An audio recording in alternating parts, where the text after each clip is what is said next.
আয়াত ৮৬ وَلَئِن شِئْنَا لَنَذْهَبَنَّ بِالَّذِي أَوْحَيْنَا إِلَيْكَ ثُمَّ لَا تَجِدُ لَكَ بِهِ عَلَيْنَا وَكِيلًا।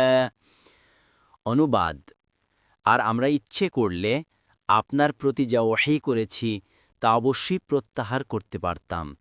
তারপর এ বিষয়ে আপনি আমাদের বিরুদ্ধে কোনো কর্মবিধায়ক পেতেন না। তাফসির ১ নং ফুটনোটের বিবরণ। আয়াতে ইঙ্গিত করা হয়েছে যে মানুষকে যতটুকু জ্ঞান দেয়া হয়েছে তাও তার ব্যক্তিগত জায়গির নয়। আল্লাহ তাআলা ইচ্ছে করলে তাও ছিনিয়ে নিতে পারে। কাজেই বর্তমান জ্ঞানের জন্য তার কৃতজ্ঞ থাকা উচিত এবং অনর্থক ও বাজে গবেষণায় সময় নষ্ট না করা উচিত। বিশেষ করে যখন উদ্দেশ্য গবেষণা করা নয়, বরং অপরকে পরীক্ষা করা ও লজ্জিত করাই উদ্দেশ্য হয়। মানুষ যদি এরূপ করে তাহলে এ বক্রতার পরিণতিতে তার অর্জিত জ্ঞানটুকু বিলুপ্ত হয়ে যাওয়া আশ্চর্য নয়। এ আয়াতে যদি রাসূলুল্লাহ সাল্লাল্লাহু আলাইহি ওয়াসাল্লামকে সম্বোধন করা হয়েছে, কিন্তু আসলে উম্মতকেই শোনানোই উদ্দেশ্য।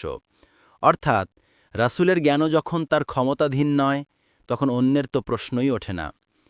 আয়াতে আরেকটি দিকে দৃষ্টিপাত করা হয়েছে, তা হলো এ কোরআন ওহী হিসেবে আপনার কাছে আসে।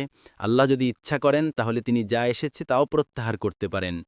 সহিহ হাদিসে এসেছে যে বাস্তবিকই কিয়ামতের পূর্বে আল্লাহ তাআলা এ কোরআনকে মানুষের মন ও কিতাবের পাতা থেকে উঠিয়ে নিবেন। দেখুন সুনান ইবনে মাজাহ ৪০49।